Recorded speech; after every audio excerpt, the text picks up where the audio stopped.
en que los viernes es salud, salud mental y siempre nos acompaña Karina Tavera, psicóloga social, así que nosotros estamos felices de compartir hoy un tema interesantísimo que nos ha traído sobre la depresión. Gracias Karina y bienvenida otra vez. Hola, Yanes. Digo, ya es tu casa, no te vas a hacer ya estaba bienvenida. aquí, ¿verdad? Sí. Gracias a ti. Esta noche estaremos hablando con la psicóloga Alexia Jape, quien está próximo a llegar de la depresión. Tú sabes, ella es psicóloga clínica, es experta, tiene una maestría en familia. Y vamos a hablar de este tema que es tan importante, incluso es un tema que nos afecta a nivel familiar, a nivel social, donde lo vemos mucho ahora en los colegios.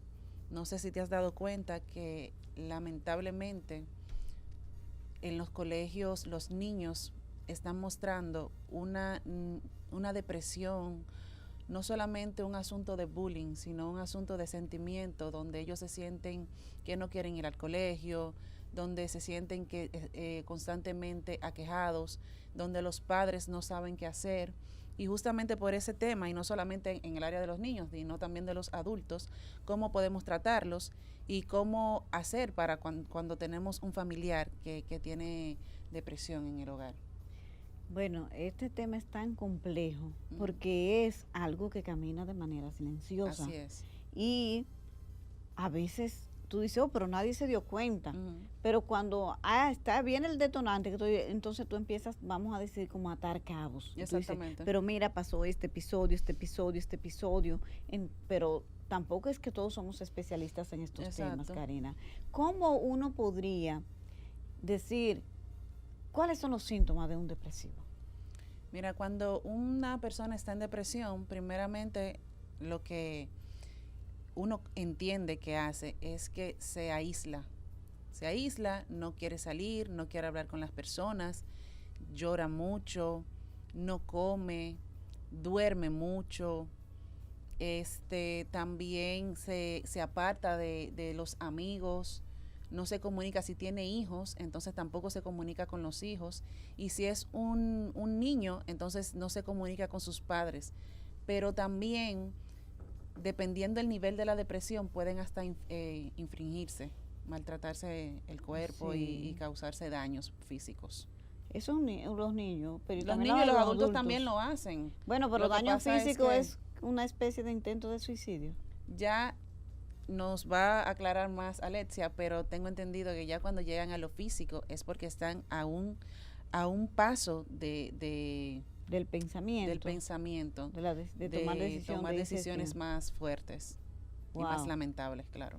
Y lo que me parece que esta enfermedad está cada vez más común en los niños. No sé si es que antes la gente no lo percibía, pero leímos una noticia reciente, creo que fue en Azua, en alguna provincia, un niño se suicidó de 10 años, sí.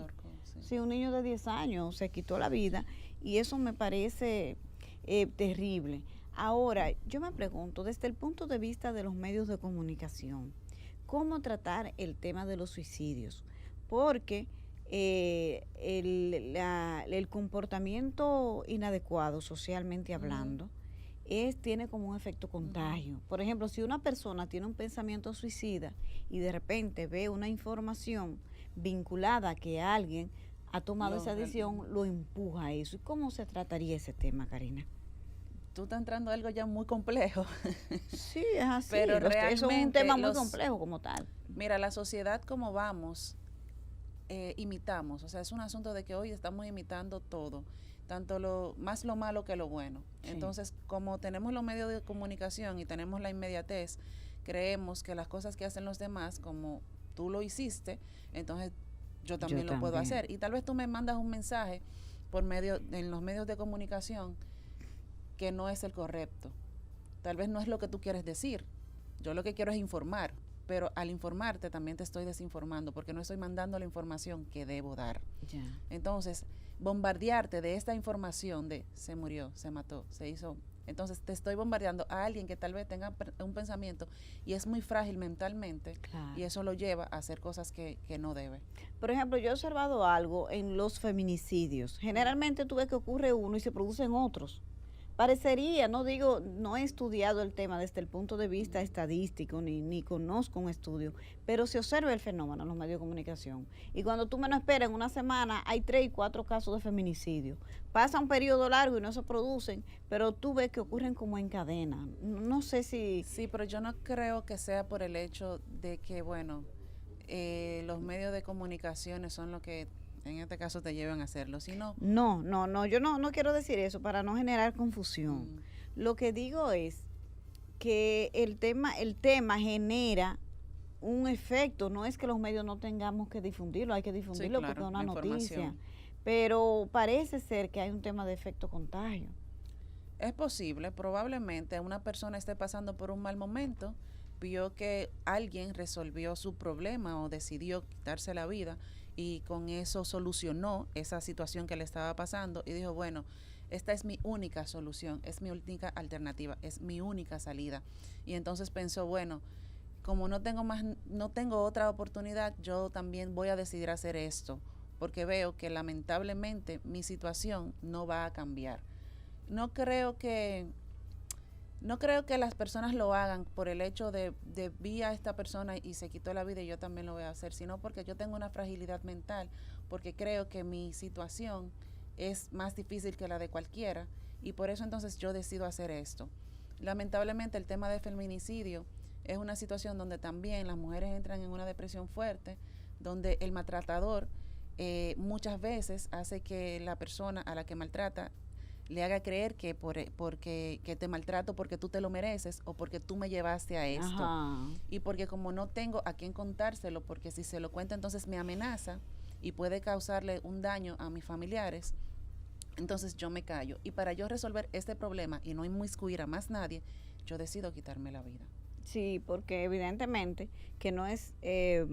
unas personas en un estado de salud emocionalmente normal, estable, dentro de lo que es lo estable, que esto tiene un impacto. Creo que lo tiene en una persona que ya está en una situación de salud mental vulnerable, bastante avanzado, y lo que se han planteado algunos profesionales con relación a esto del efecto contagio es que si una información, por ejemplo, una persona que ha pensado en la posibilidad de acabar con su vida por la razón que sea, o acabar con la vida de alguien por la razón que tenga, que nunca hay una justificación, nada que lo justifique, pero que ya lo tiene en su mente y lo ve y dice, no, mira, sí, eso se puede hacer, eso lo hizo, va y lo imita. Pero no es porque yo estoy pasando por aquí, estoy feliz y contento, y porque otra persona lo hizo, pues a mí se me va a ocurrir imitarle en ese comportamiento. De eso claro, no es de lo que se trata, sino que ella es una persona que arrastra una enfermedad, una situación de la naturaleza que sea, sí. Sí, se encuentra mentalmente inestable, ha sufrido mucho, no encuentra solución a lo que le está aconteciendo. Para él, desde su punto de vista, no hay solución a su problema, sí. Karina, ¿y existe la depresión posparto también? Sí, justamente también de eso estaremos hablando con la psicóloga clínica, de la depresión posparto. Yo pasé por ese momento, fue momentáneo lo mío. Porque ¿A ti te pasó depresión posparto? Sí, ¿Y cómo se siente? ¿Cómo tú lo identificas? Yo lo supe después que yo pasé por eso. En el momento tú no sabes que eso es lo que te está pasando. Yo no tuve el apego con mi niño cuando nació. Yo tuve una situación específica. Mi niño, yo no me lo llevé a casa inmediatamente porque yo tuve un embarazo que se interrumpió antes de tiempo. Entonces un parto prematuro. Exactamente. Entonces lo tuve que dejar en la clínica unos días y yo veía que todo el mundo estaba muy feliz y yo no. Y yo me sentía tan mal y no entendía qué estaba pasando. Y yo, pero ¿por qué todos están tan felices? Y yo simplemente estoy aquí y veo a mi niño, lo pongo ahí y no me siento tan bien como los demás. No están felices porque el niño... Y después tenías pensamientos de, wow, tú sí lloras, ya, deja de llorar. Tú sí molestas. Tú sí molestas. Yo siento que las madres tenemos como la oportunidad a veces de decirnos, sí, es que tú estás muy estresada, tú estás muy cansada y tal vez por eso lo estoy diciendo. Pero el hecho es que luego entonces me di cuenta que lloraba sin razón. Mi esposo llega y me dice, ¿qué te pasa? Y yo no sé, estoy llorando. Y fueron muchas cosas. Y después, entonces, con el tiempo, yo me di cuenta que había pasado por un momento de depresión postparto. Ay, Dios mío, ya tenemos en el estudio a la psicóloga clínica que nos va a detallar, a dar buena orientación sobre este tema de la depresión en los diferentes manifestaciones que tiene, que son tantísimas que yo no creo que podamos contabilizarlas. Fenómeno bioquímico de adaptación, ¿ya? No solamente de hormonas, sino de neurotransmisores, que evidentemente la mujer entra en un estado de adaptación a una nueva realidad de un cuerpo que tiene 9 meses preparándose para algo específico, ¿bien? Pero que ya llegó ese momento. Y pues en ocasiones, cuando los partos son inducidos, cuando vamos a hablar de una cesárea, por ejemplo, ¿no? O incluso cuando se tiene que acelerar el parto natural, se le quita al cuerpo una señal importante que permite que se desencadenen un grupo de respuestas automáticas, biológicas, que fomentan también la adaptación a ese nuevo momento, ¿bien? Pero además de eso, esta mujer está en un ambiente social. Y pues ese ambiente social crea un grupo de expectativas de su funcionamiento. En muchas ocasiones, nuestra cultura cree que inmediatamente tú tienes un hijo, se te prende como un botón, ¡ping!, y tú te conviertes en madre 2.0, se te descargan como unos archivos y tú tienes que saber inmediatamente qué hacer. Pero también se está esperando como que tú te cindas, tú te fracciones y ya tú dejes de ser, por ejemplo, Karina Taveras, Alexia Happy, te conviertes en la mamá de. Pensemos en esos primeros momentos que raras veces le llevan un regalo a la madre.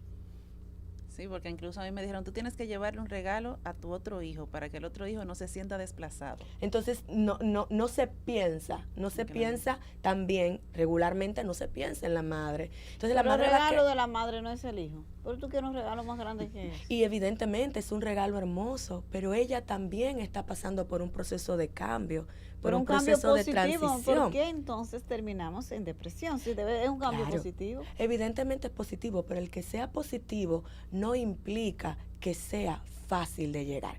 Fíjese cómo incluso a usted se le hace difícil aceptar que ese cambio positivo le pueda generar a la madre un estrés que ella no tiene todavía las habilidades para afrontar. Pero fíjese cómo esa idea de cambio positivo, ella quiere y ama a sus hijos, la va dejando sola. ¿Cómo va a estar sola si ahora tiene más compañía? La va dejando sola, pero no tiene la compañía de un ambiente social de apoyo. La maternidad nunca ha sido una labor unitaria. En el paso del tiempo se ha empezado a creer que es una labor unitaria. Pero si vemos los estudios antropológicos, no, o sea, cuando nació un niño de la comunidad, del pueblo, esa mujer no estaba sola. Es por cómo han cambiado los tiempos. Esa mujer tenía a una red de apoyo alrededor. Y vamos a pensar en los tiempos de antes. Y vamos a pensar en el campo. Ajá. Esa mujer tenía un riego de 45 días, ¿se acuerda? Ay, sí. Y en ese riego de 45 días ella estaba rodeada de ¿quiénes? Incluso gente de la comunidad asistía, iba a darle asistencia, ayudarle a cocinar, a lavar los pañales del bebé. Mamá y hermanas, entonces ese proceso era mejor que lo que se vive ahora de manera aislada. Y de un grupo de mujeres que eran sabias y conocedoras del proceso de la maternidad. Ella no estaba sola. Ella tenía un sistema alrededor. Para mal en ese aspecto. Exacto. Entonces, ¿qué pasa ahora? Que ahora la madre tiene que afrontar eso solo con una sociedad que espera que ella sea completamente capaz y perfecta y que si ella se queja es mala madre. Exactamente. Porque eso significa que no quiere al niño y nada que ver. Ajá. Nada que ver. Entonces la depresión postparto antes no existía. Sí, no vamos a decir que no existía, pero habían unos recursos sociales y unos factores protectores que podían ayudar a que la madre transitara de una manera más saludable. Pero además vamos a decir que hay factores de riesgos individuales. Es decir, que cada madre tiene una personalidad. Cada madre tiene una historia y esa historia evidentemente le va a generar a ella unas interpretaciones del proceso materno, unas expectativas de ese proceso materno y si a eso le agregamos los aspectos biológicos propios más cualquier otra situación, realmente esos primeros meses de maternidad es un factor importante de riesgo. Todavía no entendemos que el embarazo Y los primeros meses después del nacimiento del niño es un momento de riesgo para la vida de la madre. Creemos que como es un proceso natural, biológicamente instaurado, y tenemos frases como que toda mujer puede tener hijos, toda mujer, es como le digo, tiene que ser algo automático y algo que incluso demuestre tu calidad como mujer. Entonces, ante eso hay mucha presión, muchos observadores, muchas personas señalando y mucha soledad en el proceso. ¿Y qué ocurre entonces con las madres que les toca este proceso solas, sin el compañero, sin el padre, las madres solteras, las que se tienen que afrontar solas a ese momento? Ese es uno de los factores de riesgo, principalmente el no estar con su compañero, pero también el estar con un compañero en una relación que posteriormente a ese momento no era saludable, sana ni sólida. O sea, no es solamente estar con el compañero, es la calidad de la relación con ese compañero antes de ese momento. Claro, y que más el compañero se involucre en ese proceso con la paternidad responsable. Yo regularmente les digo a los padres que están en ese proceso, lo único que un hombre no puede hacer en ese momento es amamantar, porque biológicamente no tiene los dispositivos. Sí, porque lamentablemente en ese caso hay muchos de los hombres que dicen, como tú eres la madre, tú eres la que tiene que hacerte cargo de tu hijo. Exacto. Y yo soy el padre, yo no puedo hacer muchas cosas. Lo único que no puede hacer es amamantar, ¿ya? Pero luego todos los otros procesos, bañarlo, cambiarlo, ayudar con los gases, dormirlo, son procesos que no requiere de un dispositivo biológico fundamental. Entonces, fíjate que tú dices, tu hijo, como que tu hijo, pues el muchacho lo hicimos los dos, estábamos los dos en ese momento, como que tu hijo nada más. Nuestro hijo, en ese niño los dos tenemos la misma responsabilidad y vamos a distribuir las responsabilidades en función de nuestras capacidades. Puede y de ser, la realidad también. Y de la realidad de cada uno. Claro. Puede ser que el padre sea mejor bañándolo. Y pues bueno, pues como tú tienes esas habilidades, esas capacidades, pues vamos a distribuirnos de esta manera. Quizás yo soy el padre mejor cambiando los pañales. Entonces, bueno, cambiar los pañales.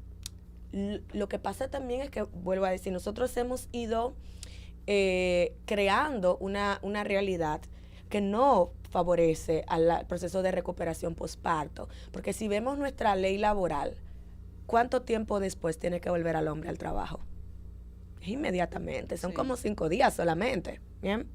Entonces, el hombre tiene que volver a su trabajo de 8 a 6, de 8 a 5, pero la mamá se queda sola con el bebé, ¿bien? O sea, tenemos un contexto social que tampoco ayuda a la integración. ¿Y en alguna parte del mundo es así?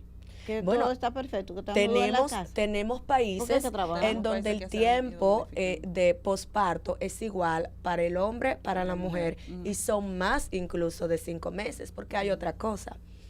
El tiempo en que la mujer tiene que volver a trabajar. De 5 meses cuando tú coges las vacaciones, porque si no son No, son 3 meses en este país, ¿no? Cuando en el momento en que la mujer empieza a trabajar de nuevo por ley después de tener a su hijo, es un momento en donde se produce un pico de desarrollo en el bebé. Pues entonces en ese contexto las mujeres no deberían trabajar. Por lo menos durante los primeros 6 meses. No tanto para la mujer como para el niño no le conviene. O sea, piensa un bebé de 3 mesecitos, ¿bien? Que tan solo conoce una realidad. ¿Cuál es la realidad que conoce? La que le transmitió a la mamá desde el vientre y la que la que empezó a conocer cuando salió de ella. De pronto, a esos 3 meses, esa persona, ese bebé, empieza a sentir olores diferentes, que no es el olor de las personas que están alrededor, ¿bien? Empieza a escuchar sonidos diferentes y de pronto no tiene su lazo protector. Y además, en esos 3 meses se produce un pico de desarrollo importante en donde el bebé necesita de la lactancia para que su desarrollo, desde su desarrollo neuronal, que va a ser lo que dé paso a la inteligencia, lo que dé paso al control emocional, lo que dé paso, ¿verdad? Pero también el vínculo de seguridad que se obtiene cuando ese bebé está sobre ese cuerpo que conoce desde adentro, y a los 3 meses se produce esa ruptura, en donde tengo que dejar ese bebé, en el mejor de los casos, con un familiar, o si no, en una guardería, con muchos otros bebés, con muchos otros y donde no va a haber una atención individualizada, por más que se quiera. Claro que no. Por No más es que posible. se quiera. Y no sé si ustedes han tenido la experiencia de ver el momento en que la mamá deja a ese bebé en esa guardería. Es triste. El dolor que ella Es refleja triste. en la cara. Sí, es triste. La preocupación de todo ese momento. Alexia, ¿en cuál momento, en qué etapa después de dar a luz es que se produce la depresión generalmente? Puede darse, como le digo, por descompensaciones hormonales. Podemos encontrarlo inmediatamente. Ahora, hay procesos. Hay una penita que se siente inmediatamente después, que es como una sensación incluso de desrealización, de esto es raro, este cuerpo no es mío, porque este cuerpo ni es de embarazada ni es de no embarazada todavía, porque eso es otra cosa. O sea, está el proceso de adaptación a una nueva imagen corporal. A una imagen corporal que fue cambiando durante 9 meses y que después cambió. Bien. Pero vuelvo y digo, hay un sistema que quiere, no te tire a dormir, no te acuestes, no te relajes, tienes que volver, ponte tu faja, O sea, porque está el después te va a asunto. quedar, acuérdate del marido. O sea, tenemos El un asunto sistema soy esto y social. no me reconozco, pero tengo que ir trabajando Y con trabajando lo que tengo. aceleradamente. Acelerando. O sea, vuelvo y digo, el tema del posparto no es solamente los cambios hormonales, es el sistema que está alrededor El tema de esa social, mamá y de sí. ese hijo, Las que condiciones empiezan, sociales. exacto, a generar unas expectativas sobre ti y no acompañarte a veces respetuosamente del proceso. Y que quieren acelerar y que empiezan a proyectar incluso sus temores, sus vivencias y sus situaciones. Cuidado, no te acuestes mucho, tienes que ponerte la faja, tienes que volver a estar bien, tienes que volver a estar bonita. Y no puede tratar al niño así, de esa manera. Exacto. No sé si han visto las últimas tendencias de las madres dando a luz maquilladas. Ay, sí. Qué desastre. ¿Ya? Pero Arregladas. no son nuevas, son de hace tiempo. Lo único que ahora, Ahora en este es más país visible. es más visible. De las madres dando a luz maquilladas, arregladas y que tienen que estar de punta en blanco para recibir a las presentar al niño. personas que le lleven y para también. presentar al niño. ¿En serio?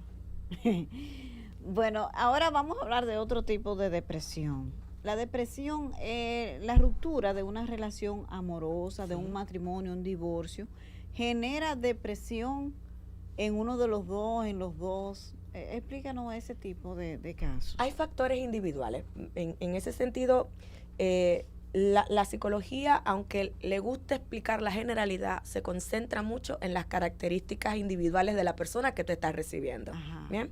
Porque vuelvo y digo, hay factores predispositores a la depresión, factores individuales de la historia de la persona, estilos de pensamiento que te llevan a evaluar una situación como catastrófica, como irrecuperable, formas de valorarte desde la minusvalía, desde la inadecuación y factores orgánicos que te pueden hacer más predisponentes a que tú afrontes una situación con unos estilos de afrontamiento inadecuado que den paso a la depresión. Algunas personas es a la ansiedad, Sí. que por cierto van juntitas.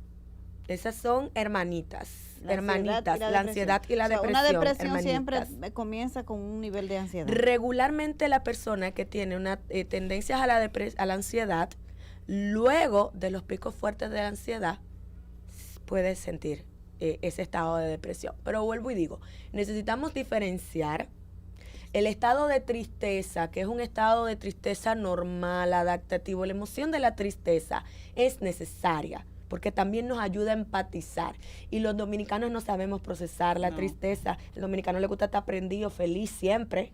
O sea, ¿Cómo que es procesar la tristeza para empatizar? ¿Cómo tú Por podrías ejemplo, explicar eso así para que la gente lo entienda? Imaginémonos en un velorio, en un entierro. Ujú. ¿Bien?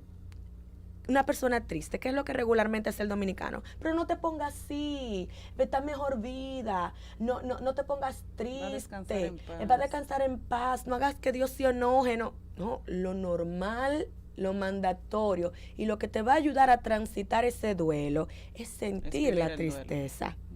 sentir la tristeza de manera que la va a pasar y tú vas a transitar, pero cuando tú la reprimes, la inhibes, ella se tiene que manifestar de alguna manera. Y en el rompimiento de relaciones de pareja, y por ejemplo, hay en diferentes momentos un divorcio y también... Pero que es un duelo igual. Exacto. Es que tú haces una el hombre- etapa de ¿Cómo se duelo vive la igual. tristeza? El hombre lo vive igual que el hombre, de que la mujer. No necesariamente. Vuelvo y digo, los aspectos psicosociales van a generar muchas diferencias entre los sexos.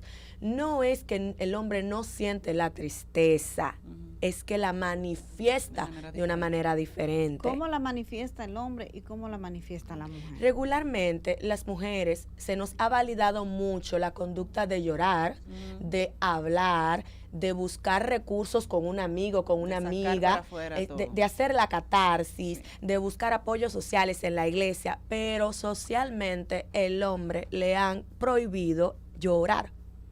Le han prohibido quejarse, le han prohibido manejar la tristeza. Y vuelvo y digo, tiene que salir de alguna manera. ¿Qué es lo que se le valida al hombre? La ira, el enojo, la agresividad. ¿Bien? Y cualquier tipo de demostración de dominio hacia afuera. Entonces es más fácil ver a ese hombre, en vez de llorando, en el colmadón, tomando, bebiendo, fumando. ¿O qué? O viviendo la vida desenfrenada. Y el que no vive eso, pero también puede haber otras manifestaciones. Claro que sí, vuelvo y digo, siempre hay que ver la individualidad. Exacto. Siempre hay que ver la individualidad. Hay muchas manifestaciones que incluso pasa desapercibido. La depresión es muy difícil de detectar, porque la persona hace muchos esfuerzos antes de caer en lucir normal y en hacer los esfuerzos. Y es la persona que regularmente vemos alegre, pero que de pronto se apagó como por un momento, ¡pac! Y después como que vuelve de nuevo a... Entonces es muy difícil detectar, muy difícil, porque esa persona hace muchos esfuerzos por lucir bien, por activarse, busca muchos recursos y lamentablemente ya cuando llegan a la consulta psicológica y psiquiátrica, la persona está bastante descompensada ya. Porque no hay una cultura de comunicar eso. No hay una cultura de eso permitir es una enfermedad eso. estigmatizada. Exacto. Entonces, en nuestro país, el profesional de salud tiene ese reto de normalizar las visitas al psicólogo como prevención, de normalizar como cuando tú vas a un médico general a hacerte análisis para ver cómo va todo. Pero no porque es necesario, no porque tú lo necesitas, sino como prevención. Sino como algo exacto por el momento, y tal vez porque lo estoy pasando en el momento, pero ya tú me dijiste lo que tengo que hacer, no me gusta lo que me dijiste, entonces no vuelvo donde ti, porque también se dan estas situaciones. Entonces, porque hay que intervenir el pensamiento. Hay estilos de pensamiento que hace que la persona se ponga unos lentes y que evalúe todo como catastrófico. ¿Bien? Todo como irremediable, todo como inevitable. Ese estilo de pensamiento, evidentemente, va a ser un factor de promoción a la depresión. Nosotros estamos aquí hablando, pero yo puedo estar interpretando esta situación. Y si mi pensamiento es, ay, cuidado si digo una tontería, ay, cuidado si no me viene... Las emociones que se van generando, ¿cuáles son? Y evidentemente, mi conducta va a ser una conducta desadaptativa para esta situación y yo voy a tener mayor probabilidad de cometer errores en esta conversación. Y cuando cometo errores, ¿qué es lo que yo voy a hacer? ¿Se me está cumpliendo? Mi pensamiento está validándose, mi pensamiento. Tú ves, Alexia, ahí está, cometiste el error. Bien, pero fue que desde antemano mi pensamiento empezó a generar una evaluación negativa ante las circunstancias, ¿ya? Pero ese pensamiento está arraigado en un autoconcepto. ¿Y sabes dónde se forma tu autoconcepto? En las relaciones primarias. ¿Cuáles son tus relaciones primarias? Tu círculo familiar. Mamá y papá. Y hermanos. Tu círculo familiar. Si en tu círculo familiar cualquier error que tú cometías se traducía en que tú eres defectuoso, en que tú eres inadecuado, en que tú eres malo, en que tú tienes problemas, ¿cuál es el autoconcepto? ¿Cuál es la definición que tú vas a generar de ti? Entonces de pronto me equivoco y ¿qué va a pasar? Se va a prender esa luz de míralo ahí, eres inadecuado, era cierto, ¿ya? Eso evidentemente va a generar un cambio en mi estado de ánimo y va a hacer que incluso yo tenga más dificultades para afrontar los retos habituales de la vida y reponerme ante las situaciones dolorosas, que es lo que conocemos ahora como resiliencia, la capacidad de tú recuperarte, reponerte ante las situaciones adversas, porque la vida no es color de rosa, hay situaciones adversas.